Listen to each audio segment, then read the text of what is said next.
जगनीर में मां की बेरहमी से हत्या करने के आरोप में कलयुगी बेटे को आजीवन कारावास की सजा सुनाई गई है। शराब पीने और महिला से संबंधों का विरोध करने पर शिवम उर्फ सैंकी ने सिलबट्टे से प्रहार कर मां को मौत के घाट उतार दिया था। इसके बाद कमरे में शव बंद कर फरार हो गया था। मृतका के पति की तहरीर पर मुकदमा लिख पुलिस ने आरोपी को जेल भेज दिया था। इस मामले में 11 गवाह कोर्ट में पेश किए गए।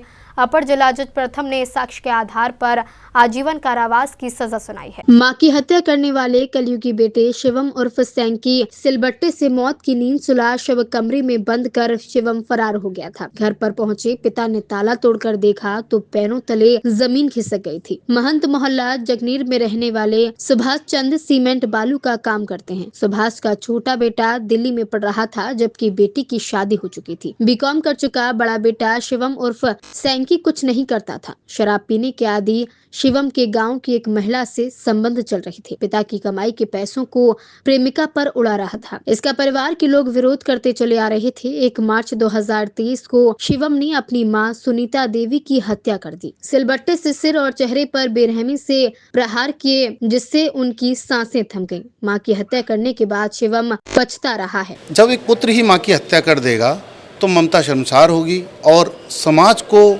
बहुत गुस्सा, समाज के मन में न्याय के प्रति बहुत बड़ी अपेक्षा होगी। निश्चित ही माननीय न्यायालय ने ये निर्णय दिया है जिसमें अभियुक्त को आजीवन कारावास हुआ है और माननीय न्यायालय की साख न्याय की स्थापना समाज में बहुत जटिल और प्रबल हुई है। इस प्रकरण में आरोपी शिवम उर्फ सैंकी दिनांक 1/3/23 को अपनी मां की हत्या कर फरार हो गया था। यह आदतन शराबी, एक महिला से अनैतिक संबंध के चलते बेरोजगार किस्म का बिल्कुल नाकारा व्यक्ति था। अपने पिता को भी व्यवसाय में सहयोग नहीं करता था। माता पिता के समझाने या परिजनों के समझाने पर विरोध करता था। इतना झगड़ालू हो गया था कि अपने घर में ही विरोध के चलते मारपीट इत्यादि करता था। इसी क्रम में मां ने विरोध किया और दिनांक 1/3/23 को मौका पाकर उसने मां की हत्या कर दी और हत्या कर वहां से फरार हो गया।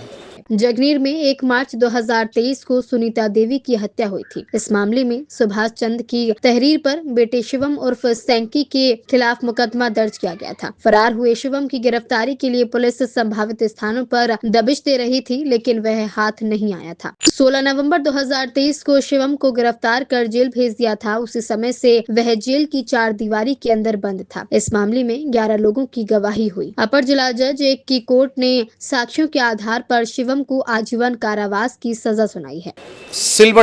घर के सिलबट्टे से मां के सिर पे प्रहार कर चोट पहुंचाई गई, जिसमें मां को अत्यधिक ब्लड पहुंचा। शव को स्थान पर लाते हुए शव को घसीटकर मेन आंगन में लाया और घर से ताला लगाकर घर से भाग गया। पिता जो घर से काम से बाहर गए हुए थे, जब पिता लौट रहे थे वहां से तो उन्होंने कॉल किया तो फ़ोन नहीं उठा। उन्हें शक संदेह हुआ तो उन्होंने पड़ोसी को कॉल किया। पड़ोसी ने अंदर से जाके दरवाज़ा खोला तो देखा कि शव सुनीता देवी का वहाँ पड़ा है। इतनी देर में उनके पति सुभाष चंद आ गए। थाना रिपोर्ट हुआ। शिवम उस दिन से गायब था और घर पर जब सुभाष चंद मृतका के पति घर से गए थे तो शिवम को घर छोड़ कर गए थे और लगभग 6 माह बाद पुलिस द्वारा इसकी गिरफ्तारी की गई।